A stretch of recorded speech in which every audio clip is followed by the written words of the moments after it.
ನ ತದ್ವಚಶ್ಚಿತ್ರಪದಂ ಹರೇರ್ಯಶೋ ಜಗತ್ಪವಿತ್ರಂ ಯದಿ ಕರ್ಹಿಚಿತ್ ವದೇತ್ ತದ್ವಾಂಶತೀರ್ಥಂ ನ ತು ಹಂಸಸೇವಿತಂ ಯತ್ರಾಚ್ಯುತಸ್ತತ್ರ ಹಿ ಸಾಧವೋ ಮಲಾಹ. ಸೂತರು ಶೌನಕಾದಿಗಳಿಗೆ ಹೇಳಿದಂಥ ಒಂದು ಮಾತಿದು. 12ನೇ ಸ್ಕಂದದ 12ನೇ ಅಧ್ಯಾಯದ 50ನೇ ಶ್ಲೋಕದಲ್ಲಿ ಇದು ಕಂಡು ಬರ್ತದೆ. ಯಾವುದೇ ಒಂದು ಗ್ರಂಥ ಅದು ಬೇಕಾದಷ್ಟು ಚಿತ್ರಪದ ಆಗಿದ್ರೂ ಕೂಡ, ಒಳ್ಳೆ ಕಾವ್ಯದ ಅಲಂಕಾರಗಳಿಂದ ಕೂಡಿದ್ರೂ ಕೂಡ, ಅದು ಭಗವಂತನ ಕೀರ್ತಿಯನ್ನ ಪಗಳದೆ ಹೋದ್ರೆ, ಭಗವಂತನ ಮಹಿಮೆಯನ್ನ ಅದು ಪ್ರಶಂಸಿಸದೆ ಹೋದ್ರೆ ಅಂತಹ ಶಾಸ್ತ್ರವನ್ನ ಆಧರಿಸಬಾರದು ಅಂತ ಹೇಳ್ತಾ ಇದ್ದಾರೆ. ಎಲ್ಲಿಯಾದ್ರೂ ಒಂದ್ ಕಡೆ ಒಂದು ಗ್ರಂಥ ಬೇರೆ ಯಾರ್ದೋ ಕುರಿತಾದಾಗಿರಬಹುದು, ಆದ್ರೆ ಆರಂಭದಲ್ಲಿಯೋ ಮಧ್ಯದಲ್ಲಿಯೋ ಎಲ್ಲೋ ಒಂದ್ ಕಡೆ ಆದ್ರೂ ಕೂಡ ಆ ಭಗವಂತನ ಗುಣಕೀರ್ತನ ಇರಬೇಕು. ಅದಿಲ್ಲದೆ ಹೋದ್ರೆ ಅಂಥ ಗ್ರಂಥವನ್ನ ಆಧರಿಸಿ ಏನೂ ಉಪಯೋಗ ಇಲ್ಲ. ಆ ಗ್ರಂಥ ಅದು ಹೇಗೆ ಅಂದ್ರೆ, ಅದು ಖಂಡಿತವಾಗಿಯೂ ತೀರ್ಥ ಅಲ್ಲ, ಅದು ಮತ್ತದು ವಾಯಸ ತೀರ್ಥ ಅಂತ ವರ್ಣನೆ ಮಾಡ್ತಾರೆ. ಈ ಕಾಗೆಗಳು ತುಂಬಾ ಸ್ವಲ್ಪ ನೀರೇ ಎಲ್ಲಿಯೂ ಕೂಡ ಇದ್ರು, ಕೊಳಚೆ ನೀರಿದ್ರು ಕೂಡ ಅಲ್ಲಿ ಸ್ನಾನ ಮಾಡಿಯೇ ಮಾಡ್ತವೆ. ಸ್ನಾನ ಮಾಡದೆ ಹೋದ್ರು ಅಲ್ಲಿ ಹೊರಳಾಡಿ ಆದ್ರೂ ಹೊರಳಾಡ್ತವೆ. ಅದು ಮುಂದಿನ ಶ್ಲೋಕದಲ್ಲಿಯೂ ಮತ್ತೆ ಬರೋದಿದೆ. ಕಾಗೆಗಳಂತೆ ಅಶುದ್ಧವಾದಂಥ ಮನಸ್ಸಿನವರು ಯಾರಿರ್ತಾರೆ, ಅದರಂತೆ ಅವರಿಗೆ ಮಾತ್ರ ಆ ಗ್ರಂಥ ರುಚಿಸೀತು, ಬೇರೆಯವರಿಗೆ ಅದು ರುಚಿಸುವುದಿಲ್ಲ ಅಂತ ತಾತ್ಪರ್ಯ. ಕಾಗೆ ಅನ್ನುವುದು ಸ್ವತಃ ಅಶುದ್ಧವಾಗಿ ಏನು ಇರೋದಿಲ್ಲ. ಕಾಗೆ, ಹಂಸ ಇವೆಲ್ಲ ಪ್ರಾಣಿಗಳಷ್ಟೇ. ಕಾಗೆ ಕಪ್ಪು ಬಣ್ಣವನ್ನ ಅಶುದ್ಧ ಅಂತ ಹೀಗೆ ರೂಪಕವಾಗಿ ಹೇಳಿದ್ದಾರಷ್ಟೆ. ಹಂಸದ ಬಿಳಿ ಬಣ್ಣ ಸಜ್ಜನರಿಗೆ ಅದು ಸಂಕೇತ. ಕಾಗೆಗಳು ಮುಳುಗುವಂತಹ ಕೊಚ್ಚೆ ನೀರಿನಲ್ಲಿ ಮಾನಸ ಸರೋವರದ ಹಂಸಗಳು ಸ್ನಾನ ಮಾಡೋದಿಲ್ಲ. ಹಾಗೆ ಯಾವ ಶಾಸ್ತ್ರದಲ್ಲಿ ಭಗವಂತನ ಮಹಿಮೆ ವರ್ಣಿತ ಆಗಿದೆಯೋ ಅದು ಮಾನಸ ಸರೋವರ ಇದ್ದಾಗೆ ಅಲ್ಲಿ ಈ ಹಂಸಗಳಂತೆ ಶುದ್ಧವಾದ ಸ್ವಭಾವ ಇರುವಂತಹ ಸಾತ್ವಿಕರು ಪ್ರವೇಶ ಮಾಡ್ತಾರೆ. ಅದನ್ನು ತಮ್ಮ ಮನಸ್ಸಿನಲ್ಲಿ ಧರಿಸುವಂತಹ ಪ್ರಯತ್ನ ಮಾಡ್ತಾರೆ. ಭಗವತ್ ಪ್ರತಿಪಾದಕ ಅಲ್ಲದೇ ಇರುವಂತಹ ಶಾಸ್ತ್ರವನ್ನ ಅವರು ಸ್ವೀಕಾರ ಮಾಡುವುದೇ ಇಲ್ಲ ಅಂತ ಅದರ ತಾತ್ಪರ್ಯ. ಇಲ್ಲಿ ಹಂಸ ಪರಮಹಂಸ ಅಂತ ಶಬ್ದ ಇದೆಯಲ್ಲ, ಹಂಸ ಪರಮಹಂಸ ಅಂದ್ರೆ ಖಂಡಿತವಾಗಿ ಸನ್ಯಾಸಿಗಳನ್ನೇ ಹೇಳ್ತದೆ ಅಂತ ಏನಿಲ್ಲ. ಶುದ್ಧವಾದ ಮನಸ್ಸಿನವರು ಅಂತ ಇಷ್ಟೇ ಅರ್ಥ. ಸನ್ಯಾಸಿ ಆಗಿರ್ಬೋದು, ವಾನಪ್ರಸ್ಥ ಆಗಿರ್ಬೋದು, ಗೃಹಸ್ಥ ಆಗಿರ್ಬೋದು, ಬ್ರಹ್ಮಚಾರಿ ಆಗಿರ್ಬೋದು, ಯಾವುದೇ ವರ್ಣ, ಯಾವುದೇ ಆಶ್ರಮಕ್ಕೆ ಸಂಬಂಧಪಟ್ಟಂಥವನು ಯಾರೇ ಕೂಡ ಆಗಿರ್ಬೋದು, ಅವರೆಲ್ಲರೂ ಕೂಡ ಶುದ್ಧವಾದ ಮನಸ್ಸಿನವರಾಗಿದ್ರೆ ಅದನ್ನ ಸ್ವೀಕರಿಸ್ತಾರೆ. ಅಶುದ್ಧವಾದ ಮನಸ್ಸಿನವರಾಗಿದ್ರೆ ಅದನ್ನು ಸ್ವೀಕರಿಸುವುದಿಲ್ಲ ಅಂತ ಅದರ ತಾತ್ಪರ್ಯ. ಶ್ಲೋಕದಲ್ಲಿ ಹಂಸಾಹ ಅಂತ ಹೀಗೆ ಹೇಳಲಿಲ್ಲ. ತದ್ವಾಂಶ ತೀರ್ಥಂ ನತು ಹಂಸ ಸೇವಿತಂ ಯತ್ರಾಚ್ಯುತಸ್ತತ್ರ ಹಿ ಸಾಧವಃ ಅಮಲಾಹ. ಎಲ್ಲಿ ಭಗವಂತ ಇದ್ದಾನೋ, ಅಚ್ಯುತ ಎಲ್ಲಿದ್ದಾನೋ ಅಲ್ಲಿಯೇ ಅಮಲರಾದಂತಹ ಶುದ್ಧವಾದ ಸ್ವಭಾವ ಇರುವಂತಹ ಸಾಧುಗಳು ಇರ್ತಾರೆ. ಅಲ್ಲಿ ಹಂಸಗಳಿರ್ತವೆ ಅಂತ ಹೇಳಲಿಲ್ಲ. ಹಂಸ ಸೇವಿತಂ ಅಂತ ಪ್ರತ್ಯೇಕವಾಗಿ ಹೇಳಿದರು. ತದ್ವಾಂಶ ತೀರ್ಥಂ, ಎಲ್ಲಿ ಭಗವಂತನ ಗುಣವರ್ಣನೆ ಇಲ್ಲವೋ ಅದು ಕಾಗೆಗಳು ಸ್ನಾನ ಮಾಡುವಂತಹ ಹೊಲಸಾದಂತಹ ನೀರಷ್ಟೇ ಅದು, ಹೊರತು ಹಂಸಗಳು ಅದನ್ನು ಸೇವನೆ ಮಾಡೋದಿಲ್ಲ. ಯತ್ರ ಅಚ್ಯುತಃ ತತ್ರ ಹಿ ಸಾಧವಃ ಅಮಲಾಹ. ಭಗವಂತ ಎಲ್ಲಿ ಇದ್ದಾನೋ, ಅರ್ಥಾತ್ ಎಲ್ಲಿ ಭಗವಂತನ ವರ್ಣನೆ ಇದೆಯೋ ಅಲ್ಲಿಯೇ ಶುದ್ಧವಾದಂತಹ ಮನಸ್ಸಿರುವಂತಹ ಸಾಧುಗಳು ಪ್ರವೇಶ ಮಾಡ್ತಾರೆ.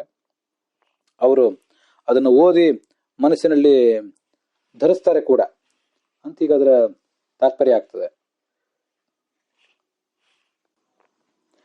ಇದಲ್ಲದೆ ವೇದಾದಿ ಯಾವುದೇ ಶಾಸ್ತ್ರಗಳಿರಬಹುದು, ಆ ಶಾಸ್ತ್ರವನ್ನು ಓದಿದಾಗ ನಮಗೆ ಭಗವಂತನ ಗುಣದ ನೆನಪು ಬರದೇ ಹೋದ್ರೆ, ನಮ್ಮ ಮನಸ್ಸು ಅಲ್ಲಿರುವಂತಹ ಇತರ ದೇವತೆಗಳ ಮತ್ಯಾವುದೇ ವಿಷಯದ ವರ್ಣನೆಗೆ ಮಾತ್ರ ಮನಸ್ಸು ಹೋದ್ರೆ, ಅವಾಗ ಆ ಶಾಸ್ತ್ರಕ್ಕೂ ಕೂಡ ಏನು ಬೆಲೆ ಇಲ್ಲದಂತ ಆಗ್ತದೆ.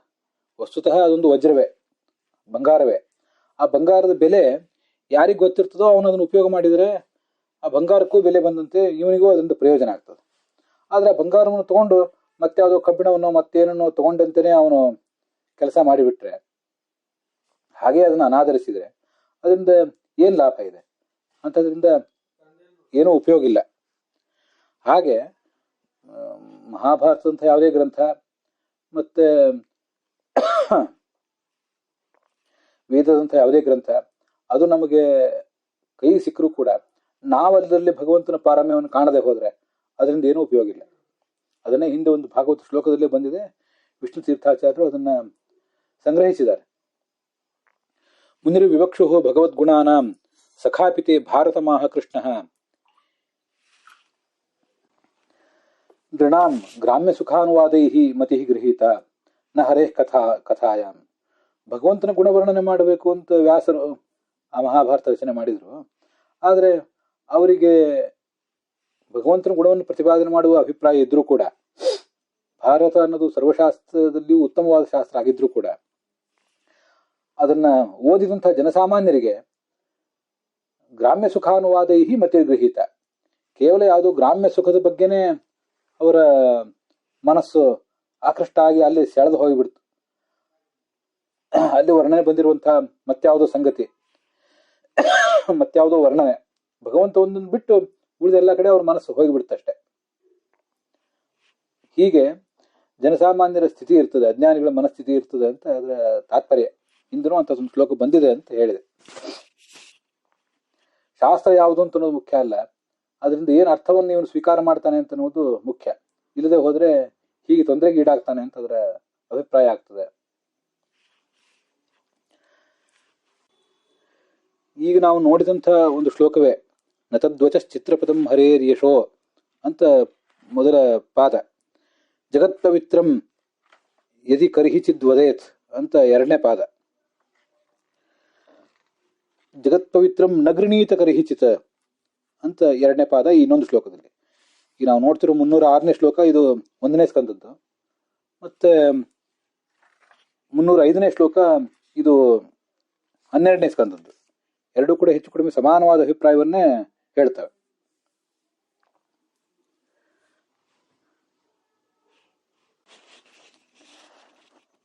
ನನ್ವೇವಂ ಫಲಾಭಾವೇನ ಬಹುಕ್ಲೇಶಕರತ್ವೇನ ಚ ಪ್ರೇಕ್ಷಾವದ್ಭಿಃ ಪರಿತ್ಯಕ್ತಂ ಅಭಾಗವತ ಶಾಸ್ತ್ರಂ ಕಿಮಿತಿ ಪಠಂತಿ ಪಾಠಯಂತಿ ಚ ಬಹವಃ ಇತ್ಯತಃ. ಇದೊಂದು ಪ್ರಶ್ನೆ ನಮ್ಗೆಲ್ಲರಿಗೂ ಬರ್ತದೆ. ಶಾಸ್ತ್ರ ಬಹಳ ಮಹತ್ವದ್ದು, ಭಗವಂತನ ಗುಣವನ್ನು ಕೀರ್ತಿಸುವ ಶಾಸ್ತ್ರವೇ ಬಹಳ ಮಹತ್ವದ್ದು, ಅದೆಲ್ಲ ಸರಿ. ಮತ್ತೆ ಭಗವಂತನ ಗುಣವನ್ನು ಕೀರ್ತಿಸದಂತಹ ಶಾಸ್ತ್ರ ಅದು ಅಭಾಗವತ ಶಾಸ್ತ್ರ, ಅದರಿಂದ ನಮಗೇನೂ ಉಪಯೋಗ ಇಲ್ಲ, ಎಲ್ಲವೂ ಸರಿ. ಆದರೆ ಅನೇಕ ಜನ ಇಂಥ ಅಭಾಗವತ ಶಾಸ್ತ್ರವನ್ನೇ, ಭಗವಂತನ ಗುಣಕೀರ್ತನೆಯನ್ನ ಮಾಡದಂಥ ಶಾಸ್ತ್ರವನ್ನೇ ಸ್ವೀಕಾರ ಮಾಡ್ತಾರಲ್ಲ. ಯಾಕಿದೆ ಹೀಗೆ? ಯಾರೋ ಕೆಲವರು ಬುದ್ಧಿವಂತರು, ಬಹಳ ವಿವೇಕಿಗಳಾದವರು, ಜ್ಞಾನಿಗಳಾದವರು ಈ ಅಭಾಗವತ ಶಾಸ್ತ್ರ ನನಗೆ ಬೇಡ ಅಂತ ತಿರಸ್ಕಾರ ಮಾಡ್ತಾರೆ. ಆದ್ರೆ ಬಹುಸಂಖ್ಯೆ ಜನ ಅದನ್ನೇ ಯಾಕೆ ತಗೋತಾರೆ ಅಂತ ಒಂದು ಪ್ರಶ್ನೆ ನಮಗೂ ಬರ್ತದೆ. ಜನಸಾಮಾನ್ಯರಿಗೆ ಈ ವಿಷಯ ತಿಳಿಲಿಲ್ಲ ಯಾಕೆ? ಬುದ್ಧಿವಂತರಿಗೆ ಮಾತ್ರ ಅದು ತಿಳಿಯಿತು ಯಾಕೆ ಅಂತ ಒಂದು ಪ್ರಶ್ನೆ ಬಂದ್ರೆ, ಅದು ಆಯಾ ವ್ಯಕ್ತಿಗಳ ಸ್ವಭಾವ ಮತ್ತು ಆಯಾ ವ್ಯಕ್ತಿಗಳು ಯಾವ ಹಂತದಲ್ಲಿದ್ದಾರೆ ಅಂತನ್ನೋದನ್ನು ಅವಲಂಬಿಸಿ ಇದೆಲ್ಲ ನಡ್ಕೊಂಡು ಹೋಗ್ತದೆ. ವಸ್ತುತಃ ಒಬ್ಬ ಮಹಾಭಗವದ್ಭಕ್ತನೇ, ಆದರೆ ಅವನಿಗೆ ತಾತ್ಕಾಲಿಕವಾಗಿ ಯಾವುದೋ ಅಜ್ಞಾನದ ಕಾರಣದಿಂದಾಗಿ, ಅವನು ಹುಟ್ಟಿರುವ ಪರಿಸರದ ಕಾರಣದಿಂದಾಗಿ ಮತ್ತು ಹುಟ್ಟಿರುವ ಮನೆತನದ ವಂಶವಾಹಿಗಳ ಕಾರಣದಿಂದಾಗಿ ಇಂಥದ್ದೊಂದು ಪರಿಸರ ಅವನಿಗೆ ಸಿಕ್ಕು, ಅವನು ಇಂಥ ಅಭಾಗವತವಾದ ಶಾಸ್ತ್ರ, ಭಗವಂತನ ಗುಣಕೀರ್ತನೆಯನ್ನು ಮಾಡದಂತಹ ಶಾಸ್ತ್ರವನ್ನೇ ಓದಿ ಬಿಡಬಹುದು, ಅದ್ರ ಹಿಂದೆನೇ ಆತ ಹೋಗಿ ಬಿಡಬಹುದು. ಇನ್ನು ಕೆಲವರು ಸ್ವರೂಪದಲ್ಲೇ ಮಹಾ ತಾಮಸರಾದವರು, ಭಗವಂತನ ಬಗ್ಗೆ ಭಕ್ತಿಯೇ ಇಲ್ಲದೆ ಇದ್ದವರು, ಭಗವಂತನ ಭಕ್ತರ ಬಗ್ಗೆ ತಾತ್ಸಾರ ದ್ವೇಷನೇ ಇದ್ದಂಥವ್ರು, ಅವರು ಈ ಭಗವಂತನ ಗುಣವನ್ನು ಪ್ರತಿಪಾದನೆ ಮಾಡುವ ಶಾಸ್ತ್ರವನ್ನು ಬಿಟ್ಟು ಮತ್ಯಾವುದೋ ಶಾಸ್ತ್ರದ ಹಿಂದೆ ಹೋಗೇ ಹೋಗ್ತಾರೆ. ಯಾಕೆಂದ್ರೆ ಅದರಲ್ಲೇ ಏನೋ ಪುರುಷಾರ್ಥ ಇದೆ, ಈ ಭಗವಂತನ ಮಹಿಮೆ, ಭಗವಂತನ ಗರಿಮೆ, ಅದರಿಂದ ನಮ್ಗೆ ಆಗಬೇಕಾದ್ದೇನಿದೆ ಅಂತ ಆಲೋಚನೆ ಮಾಡಿಬಿಡ್ತಾರೆ ಅವರು. ಈ ಯಾವುದೋ ದುಷ್ಟಶಾಸ್ತ್ರದಲ್ಲೇ ಪುರುಷಾರ್ಥ ಇದೆ ಅಂತ ತಿಳ್ಕೊತಾರೆ. ಮತ್ತೆ ಇನ್ನು ಕೆಲವರಿಗೆ ಮೋಕ್ಷ, ಪರಲೋಕ ಇದ್ಯಾವುದ್ರ ಬಗ್ಗೆ ಕಲ್ಪನೆಯೇ ಇಲ್ಲದೆ ಇದ್ದವರು. ಪರೇತು ಪರಪುರುಷಾರ್ಥ ವಿಚಾರರಹಿತಾ ವೈಶಿಕಮೇವ ಬಹುಮನ್ಮಾನಾ ಅನೇನೈವ ಸ್ಯಾದಿತಿ ಮನ್ಯಮಾನಾ ಪಂಡಿತಂ ಮನ್ಯಾ ಪಠಂತಿ ಪಾಠಯಂತಿ ಚ.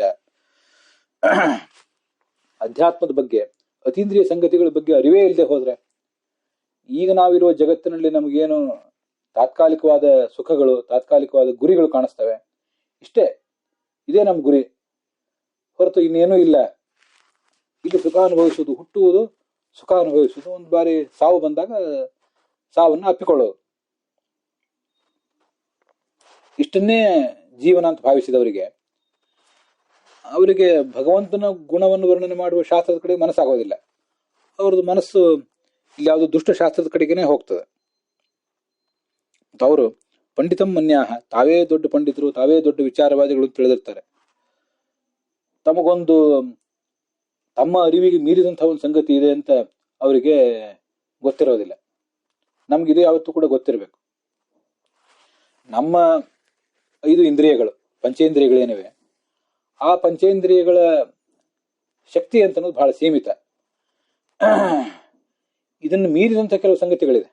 ಈ ಜಗತ್ತಿನಲ್ಲೇ ಕಣ್ಣಿಗೆ ಕಾಣದ್ದು ಕಿವಿಗೆ ಕೇಳಿಸ್ತದೆ, ಕಿವಿಗೆ ಕೇಳದ್ದು ಕಣ್ಣಿಗೆ ಕಾಣಿಸದೇ ಇದ್ದದ್ದು ನಾಲಿಗೆಗೆ ಗೋಚರಿಸ್ತದೆ.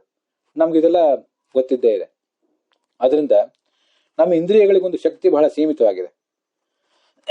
ಮನುಷ್ಯನಿಗೆ ಕಣ್ಣಿಗೆ ಕಾಣದೇ ಇದ್ದದ್ದು ನಾಯಿ ಕಣ್ಣಿಗೆ ಕಾಣ್ತದೆ, ಮನುಷ್ಯನಿಗೆ ಕಿವಿ ಕೇಳದೇ ಇದ್ದದ್ದು ಮತ್ಯಾವುದೋ ಒಂದು ಪ್ರಾಣಿಗೆ ಸೂಕ್ಷ್ಮವಾದಂಥ ಶಬ್ದ ಅದರ ಕಿವಿಗೆ ಕೇಳಬಹುದು. ಆದ್ರಿಂದ ಒಟ್ಟಾರೆ ನಮ್ಮ ಈ ಭೌತ ದೇಹ ಏನಿದೆ, ಈ ಭೌತ ದೇಹದ ಶಕ್ತಿಯೇ ಬಹಳ ಸೀಮಿತ. ಆದ್ರಿಂದ ನಮ್ಮ ಅರಿವಿಗೆ ಮೀರಿದ್ದು, ನಮ್ಮ ಪಂಚೇಂದ್ರಿಯಗಳ ಅರಿವಿಗೆ ಮೀರಿದ್ದು ಇಲ್ಲ ಅಂತ ಯಾವುದೂ ಕೂಡ ನಾವು ಭಾವಿಸಬಾರದು. ಅಂಥವರನ್ನು ಪಂಡಿತ ಅಂತ ವಾಸ್ತವಿಕವಾಗಿ ಶಾಸ್ತ್ರ ಒಪ್ಪೋದಿಲ್ಲ. ಆದ್ರೆ ಇವರು ಮಾತ್ರ ತಾವೇ ಪಂಡಿತಮ್ಮನ್ಯಾಹ, ತಾವೇ ದೊಡ್ಡ ವಿಚಾರವಾದಿಗಳು ಅಂತ ಭಾವಿಸಿರ್ತಾರೆ. ಅದಕ್ಕಾಗಿ ಪಂಡಿತಮ್ಮನ್ಯಾಹ ಮಾನ್ಯಮಾನಾಹ, ತಾವೇ ಈ ಎಲ್ಲರ ಮನ್ನಣೆ, ಜನಮನ್ನಣೆಯನ್ನ ಗಳಿಸಬೇಕು ಅಂತ ಭಾವಿಸಿರ್ತಾರೆ. ಅಂಥವರು ಮತ್ಯಾವುದನ್ನೋ ಓದ್ತಾರೆ, ಮತ್ಯಾವುದನ್ನೋ ಪಾಠ ಮಾಡ್ತಾರೆ. ಆದ್ರೆ ಭಗವಂತನ ಗುಣಗಾನ ಮಾಡುವಂಥ ಶಾಸ್ತ್ರದ ಒಂದು ಹಿಂದೆ ಮಾತ್ರ ಹೋಗೋದಿಲ್ಲ. ಅದನ್ನೇ ನತಧ್ವಜಶ್ಚಿತ್ರಪದಂ ಹರೇರ್ಯಶೋ ಅನ್ನೋ ಮಾತಿನಿಂದ ಹೇಳ್ತಾ ಇದ್ದಾರೆ.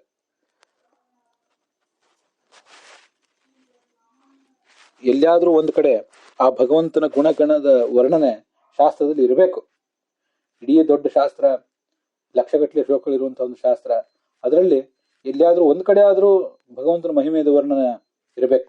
ಅದಿದ್ರೆ ಆ ಶಾಸ್ತ್ರಕ್ಕೆ ಒಂದಿಷ್ಟು ಬೆಲೆ. ಅದಿಲ್ಲದೆ ಹೋದ್ರೆ ಶಾಸ್ತ್ರಕ್ಕೆ ಏನು ಬೆಲೆ ಇಲ್ಲ ಅಂತ ತಾತ್ಪರ್ಯ. ಭಗವಂತನ ಮಹಿಮೆಯನ್ನು ವರ್ಣನೆ ಮಾಡದೆ ಹೋದ್ರೆ ಅದು ಸ್ನಾನಕ್ಕೆ ಯೋಗ್ಯ ಅಲ್ಲ ಅಂತ. ಅದೇನು ಸ್ನಾನ ಅಂತಂದ್ರೆ, ನಾವು ಶಾಸ್ತ್ರದಲ್ಲಿ ಏನು ಸ್ನಾನ ಮಾಡುವುದಿದೆ ಅಂದ್ರೆ, ತದ್ವಾಯಸಂ ತೀರ್ಥಂ ಉಶಂತಿ ಮಾನಸಾಹ ನಯತ್ರ ಹಂಸಾಹ ನೆಪದನ್ ಮಿಮಿಂಕ್ಷಯ. ಮಿಮಿಂಕ್ಷಾ ಅಂದ್ರೆ ಮುಳುಗಬೇಕು, ಅಲ್ಲಿ ಅವಗಾಹನ ಮಾಡಬೇಕು ಅನ್ನುವಂತ ಒಂದು ಬಯಕೆ.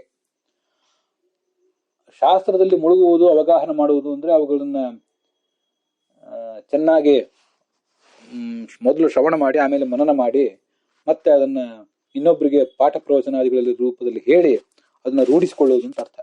ಅದೇ ಸ್ನಾನ.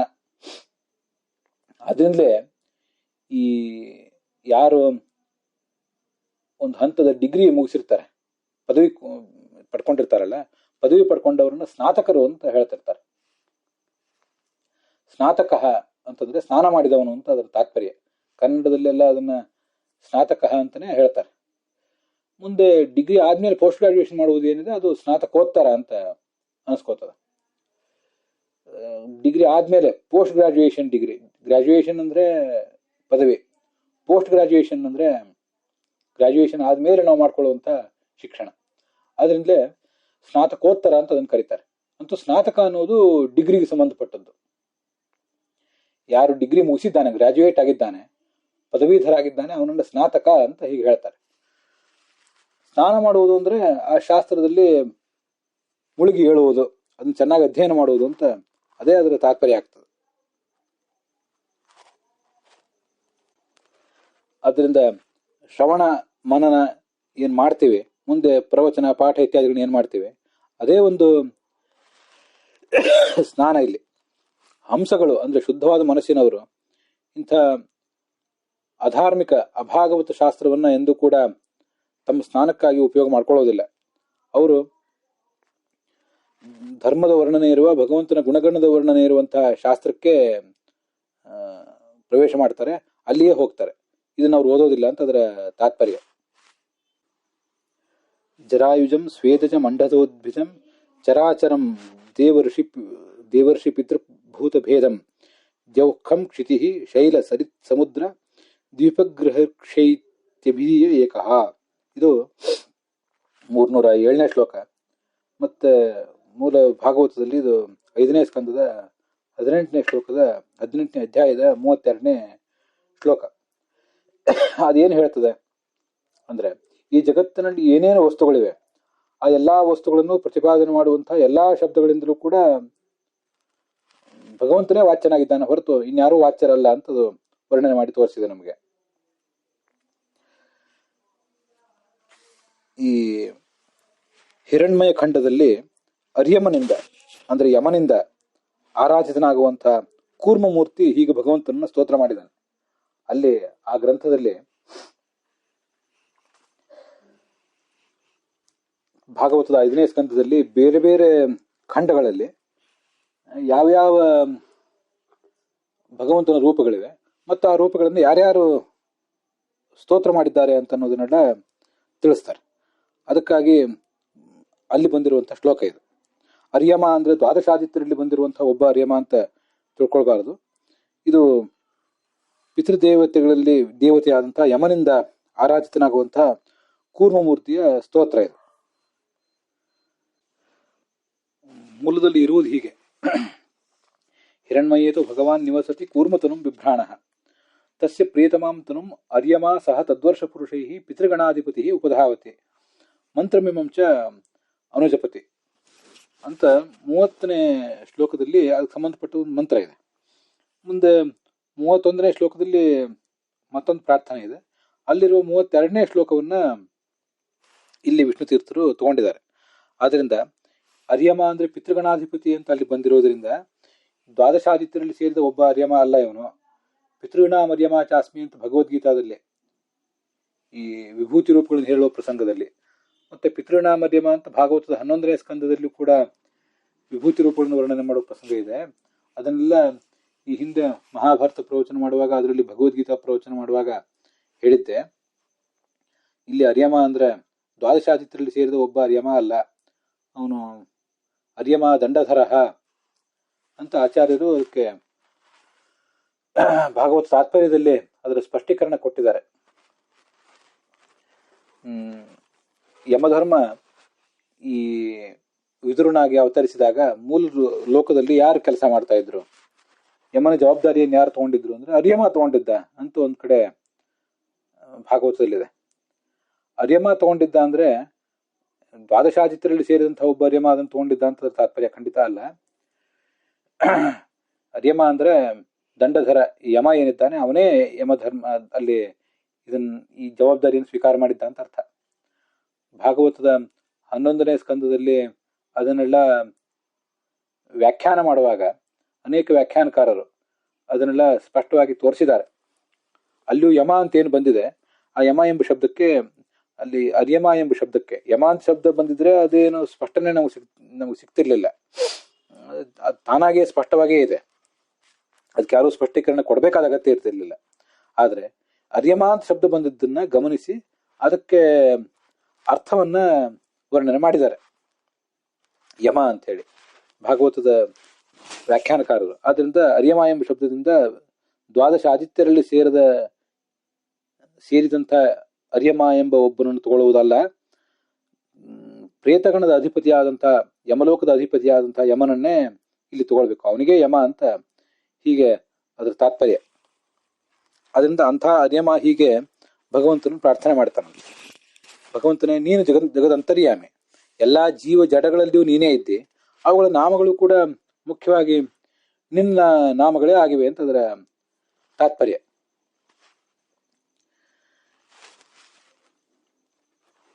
ಜೀವವನ್ನು ಹೇಳುವ ಶಬ್ದ, ಜಡವನ್ನು ಹೇಳುವ ಶಬ್ದ ಎಲ್ಲವೂ ನಿನ್ನ ನಾಮ. ಅದು ಹೇಗೆ ಅಂದ್ರೆ, ಇಂದ್ರ ಮೊದಲಾದ ದೇವತೆಗಳಿಗೆ, ಚತುರ್ಮುಖ ಬ್ರಹ್ಮ ಮೊದಲಾದ ದೇವತೆಗಳಿಗೆ ಏನು ನಾಮಗಳಿವೆ, ಅವೆಲ್ಲವೂ ಕೂಡ ನಿನ್ನದೇ ನಾಮ ಮೂಲತಃ. ಅದಲ್ಲದೆ ವಿಶ್ವಾಮಿತ್ರ, ವಸಿಷ್ಠ ಮೊದಲಾದ ಋಷಿಗಳಿಗೆ ಏನು ಹೆಸರುಗಳಿವೆ, ಆ ಹೆಸರುಗಳು ಕೂಡ ನಿನ್ನವೇ ನಾಮಗಳು ಮೂಲತಃ. ಮತ್ತೆ ಅರ್ಯಮ ಮೊದಲಾದ ಪಿತೃನಾಮಗಳು ಅವು ಕೂಡ ನಿನ್ನದೇ. ಅರ್ಯಮ ಅಂದ್ರೆ ಇದೇ ಯಮ, ಯಮ ಮತ್ತೆ ಸೋಮ ಅದು ಚಂದ್ರ, ಕವಿವಾಹನ ಎಂಬ ಅಗ್ನಿ, ಹೀಗೆ ಇವರೆಲ್ಲ ಪಿತೃಗಣದ ಅಧಿಪತಿಗಳು. ಅದಲ್ಲದೆ ಚಿರಪಿತೃಗಳು ಅಂತ ಕೆಲವರು ಬೇರೆ ಇದ್ದಾರೆ, ಅದು ಕೂಡ ನಮ್ಗೆ ಗೊತ್ತಿದೆ. ಇವರೆಲ್ಲರನ್ನೂ ಹೇಳುವಂತ ಶಬ್ದಗಳೆಲ್ಲವೂ ಕೂಡ ನಿನ್ನನ್ನೇ ವರ್ಣನೆ ಮಾಡ್ತವೆ ಅಂತ ತಾತ್ಪರ್ಯ. ಮತ್ತೆ ಈ ಆಕಾಶಾದಿ ಭೂತನಾಮಗಳು, ಪೃಥ್ವಿ ಅಪ್ಪು ತೀರಿಸು ವಾಯು ಆಕಾಶ ಅಂತ ಹೀಗೇನು ಪಂಚಮಹಾಭೂತಗಳಿವೆ, ಅವುಗಳನ್ನು ಹೇಳುವ ಶಬ್ದಗಳು ಕೂಡ ಮೂಲತಃ ನಿನ್ನನ್ನೇ ಹೇಳ್ತವೆ.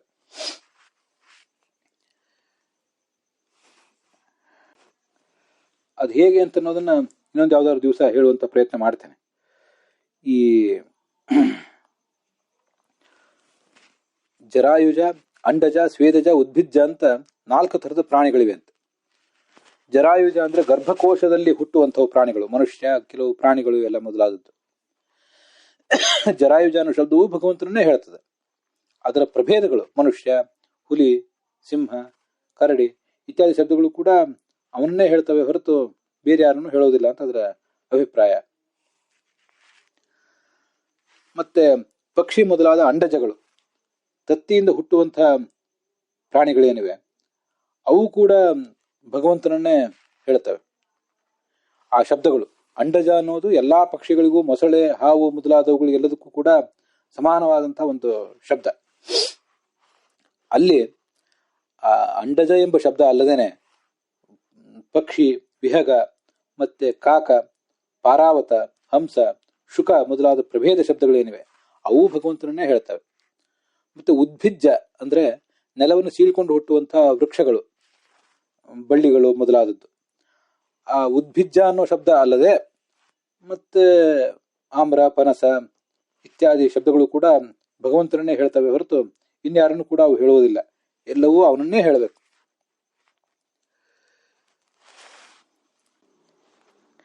ಹಿಂದೊಂದ್ಸರಿ ಹೇಳಿದ್ದೆ, ಜರಾಯುಜ, ಸ್ವೇದಜ, ಅಂಡಜ, ಉದ್ಭಿಜ್ಜ ಅಂತ 4 ಥರದ ವಿಭಾಗ ಕಂಡು ಬರ್ತದೆ. ಆದ್ರೆ ಈ ಸ್ವೇದಜ ಅಂತ ಏನಿದೆಯಲ್ಲ, ಬೆವರಿನಿಂದ ಹುಟ್ಟೋದು, ಅದು ಕೂಡ ಈ ಹೇನು ಮೊದಲಾದದ್ದು ಈ ಮೊಟ್ಟೆಯಿಂದಲೇ ಹುಟ್ಟೋದು. ಆದ್ರಿಂದ ಸ್ವೇದ ಅಂದ್ರೆ ಬೆವರು. ಕೆಲವು ಪ್ರಾಣಿಗಳು ಹುಟ್ಟಲಿಕ್ಕೆ ತೇವಾಂಶ ಬೇಕಷ್ಟೆ. ಆ ತೇವಾಂಶದಿಂದಾಗಿ ಅಲ್ಲಿ ಮೊಟ್ಟೆ ಇಡ್ಲಿಕ್ಕೆ ಇತ್ಯಾದಿಗಳಿಗೆ ಅನುಕೂಲ ಆಗ್ತದೆ. ಅದರಿಂದಾಗಿ ಮುಂದೆ ಸಂತಾನ ಹುಟ್ಟುತ್ತದಷ್ಟೆ.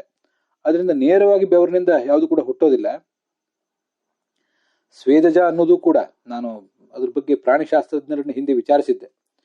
ಹೇನು ಮೊದಲಾದದ್ದನ್ನ ಸ್ವೇದಜಕ್ಕೆ ಉದಾಹರಣೆ ಕೊಡ್ತಾರೆ. ಉದ್ಭಿಜ್ಜ ಅಂದ್ರೆ ಗಿಡ ಬಳ್ಳಿ ಮೊದಲಾದದ್ದು. ಇನ್ನ ಜರಾಯುಜ ಅಂದ್ರೆ ಪ್ರಾಣಿ, ಮನುಷ್ಯ ಮೊದಲಾದವುಗಳು. ಅಂಡಜ ಅಂದ್ರೆ ಮೊಟ್ಟೆಯಿಂದ ಹುಟ್ಟುವಂಥವು, ನಮಗಿದು ಗೊತ್ತಿದೆ. ಈ ಜರಾಯುಜ ಅಂದ್ರೆ ಗರ್ಭಕೋಶದಿಂದ ಹುಟ್ಟುವಂಥವು, ಮತ್ತೆ ಅಂಡಜ ಅಂದ್ರೆ ಮೊಟ್ಟೆಯಿಂದ ಹುಟ್ಟುವಂಥವು, ಮತ್ತೆ ಉದ್ಭಿಜ್ಜ ನೆಲವನ್ನು ಸೀಳಿಕೊಂಡು ಮೇಲೆ ಬರುವಂಥವು. ಇಷ್ಟು 3 ವರ್ಗೀಕರಣ ಸಾಕು. ಸ್ವೇದಜ ಅನ್ನುವಂಥ ವರ್ಗೀಕರಣ ಮತ್ತೊಂದು ಅಗತ್ಯ ಇಲ್ಲ. ಇದು ನನ್ನ ದೃಷ್ಟಿಕೋನ. ಯಾಕೆಂದ್ರೆ ಛಾಂದೋಗ್ಯ ಉಪನಿಷತ್ನಲ್ಲಿ ಈ 3 ವರ್ಗೀಕರಣವೇ ಬಂದಿದೆ. ಹಿಂದೆ ಒಂದು ಬಾರಿ ಅದನ್ನು ಹೇಳಿದ್ದೆ, ಈಗ ಮತ್ತೊಂದು ಬಾರಿ ಅದನ್ನು ಹೇಳುವಂತ ಪ್ರಸಂಗ ಬಂತಷ್ಟೆ. ಇದಲ್ಲದೆ ಜೌಹು ಆಕಾಶ, ಮತ್ತೆ ಖಮ್ ದೇವ್ಹು ಅಂದ್ರೆ ಸ್ವರ್ಗಲೋಕ, ಖಮ್ ಅಂದ್ರೆ ಆಕಾಶ, ಕ್ಷಿತಿ ಅಂದ್ರೆ ಭೂಮಿ, ಶೈಲ ಅಂದ್ರೆ ಬೆಟ್ಟಗಳು, ಸರಿತ್ ಅಂದ್ರೆ ನದಿಗಳು, ಸಮುದ್ರ ಅದನ್ನು ಹೇಳುವಂತ ಶಬ್ದಗಳು, ದೇವ ಅನ್ನೋ ಶಬ್ದ, ಋಷಿ ಶಬ್ದ, ಪಿತೃ ಶಬ್ದ, ರಾಜ ಅನ್ನೋ ಶಬ್ದ, ಮನುಷ್ಯ ಅನ್ನೋ ಶಬ್ದ ಎಲ್ಲವೂ ಕೂಡ ಭಗವಂತನನ್ನೇ ಹೇಳಬೇಕೆ ಹೊರತು ಮತ್ತೆ ಯಾರನ್ನು ಕೂಡ ಹೇಳುವುದು ಸಾಧ್ಯ ಇಲ್ಲ ಅಂತ ಅದರ ಅಭಿಪ್ರಾಯ.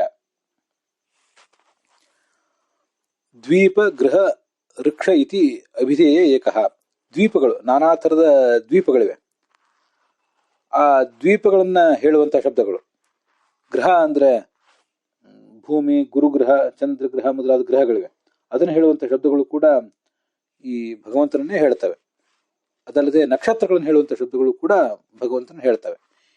ಇದನ್ನೆಲ್ಲರೂ ಜ್ಞಾನಿಗಳಾದವರು ತಿಳಿದಿರ್ತಾರೆ. ಆ ತಿಳಿದವರು ಯಾವ ಶಬ್ದವನ್ನು ಕೇಳಿದ್ರು ಕೂಡ ಅದು ಮೊದಲು ಭಗವಂತನಿಗೆ ವಾಚಕ ಅಂತ ಅವರು ಅರ್ಥ ಮಾಡ್ಕೋತಾರೆ. ಅದಾದ ಬಳಿಕವೇ ಅದು ಉಳಿದವರನ್ನು ಹೇಳ್ತದೆ ಅಂತ ಅನುಸಂಧಾನ ಮಾಡ್ತಾರೆ. ಏನು ಶಬ್ದ ಕೇಳಿದಾಗಲೂ ಕೂಡ ಭಗವಂತನ ನೆನಪು ಅವ್ರಿಗೆ ಬರುವುದು ಈ ಕಾರಣಕ್ಕಾಗಿ. ಅದೇ ಒಂದು ಮಹತ್ವದ ಸಂದೇಶ. ಸರ್ವನಾಮಹಮಸ್ಮೇಕಃ ಇತಿ ಜ್ಞಾನಂ ಮಮೋತ್ತಮಂ ಯತ ಸರ್ವಗುಣ ಗುಣತ್ವಂ ಸ್ಯಾತ್ ಸರ್ವನಾಮತ್ವೇವ ಹಿ ಅಂತ ಒಂದು ಐತ್ರೇಯ ಉಪನಿಷತ್ ಭಾಷ್ಯದಲ್ಲಿ ಕಂಡು ಬರ್ತದೆ. ನಾವು ಪಡೆಯಬೇಕಾದಂತಹ ಅತಿ ದೊಡ್ಡ ಜ್ಞಾನ ಯಾವುದು ಅಂದ್ರೆ ಸರ್ವನಾಮಹಂ ಅಸ್ಮಿ. ಭಗವಂತ ಸರ್ವನಾಮ ನಾಮಗಳಿಂದಲೂ ವಾಚ್ಯನಾಗಿದ್ದಾನೆ. ಸರ್ವ ಶಬ್ದಗಳಿಂದಲೂ, ಕೇವಲ ಸಂಸ್ಕೃತ ಶಬ್ದ ಅಲ್ಲ, ಉಳಿದ ಭಾಷೆಗಳ ಶಬ್ದದಿಂದಲೂ, ನದಿ ಹರಿಯುವ ಶಬ್ದ, ಪಾತ್ರೆ ಪಡಗಗಳ ಶಬ್ದ, ಅದರಿಂದಲೂ ಕೂಡ ಭಗವಂತನೇ ವಾಚ್ಯನಾಗಿದ್ದಾನೆ ಅಂತ ತಿಳಿಯುವುದೇ ಅತಿ ಶ್ರೇಷ್ಠವಾದ ಜ್ಞಾನ. ಯಾಕೆಂದ್ರೆ ಭಗವಂತ ಸರ್ವಗುಣ ಪರಿಪೂರ್ಣ ಆಗಬೇಕಾದ್ರೆ ಅವನು ಸರ್ವಶಬ್ದ ವಾಚ್ಯ ಆಗಲೇಬೇಕು. ಈ ಜಗತ್ತಿನಲ್ಲಿರುವಂತಹ ಪ್ರತಿಯೊಂದು ವಸ್ತುವು ಕೂಡ ಒಂದೊಂದು ಶಬ್ದದಿಂದ ವಾಚ್ಯ. ಸಂಸ್ಕೃತದಲ್ಲಿ, ಬೇರೆ ಭಾಷೆಯಲ್ಲಿ ನಾವೇನು ಹೇಳೋದು ಕಷ್ಟ, ಆದರೆ ಸಂಸ್ಕೃತದಲ್ಲಿ ಆ ಶಬ್ದಗಳಿಗೆ, ಪ್ರತಿಯೊಂದು ಶಬ್ದಕ್ಕೂ ಕೂಡ ಅದರದೇ ಆದ ನಿರ್ವಚನ ಇರ್ತದೆ. ಆದ್ರಿಂದ ನಿರ್ವಚನ ಅಂತ ಅನ್ನೋದು ಒಂದು ಅರ್ಥವನ್ನ ವರ್ಣನೆ ಮಾಡ್ತದೆ.